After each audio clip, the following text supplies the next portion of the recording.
অনেকদিন পর তোমাদের সাথে একটা নতুন ভিডিও শেয়ার করতে চলেছি। ভিডিওটা প্রায় 2 মাস আগের, কিন্তু বিভিন্ন কারণবশত আর পোস্ট করা হয়ে ওঠেনি। সকাল সকাল ঘুম থেকে উঠেই স্নান করে নিয়েছি মন্দিরে যাব বলে। এই দিনটাই ছিল আমাদের গ্রামে শীতলা পুজো। 2 দিন ব্যাপী এই পুজোয় আজকে হলো মায়ের বড় পুজো। এদিকে মা রেডি হয়ে পুজোর জোগাড় করতে ব্যস্ত। সমস্ত আয়োজন শেষ হওয়ার পর বেরিয়ে পড়লাম মন্দিরের উদ্দেশ্যে।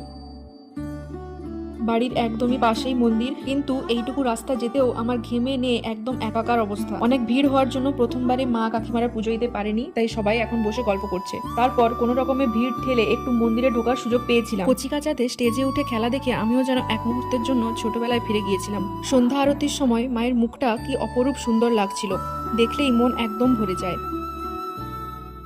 এবছর মায়ের পুজোয় আমার কাছে বেস্ট মোমেন্ট ছিল এটাই।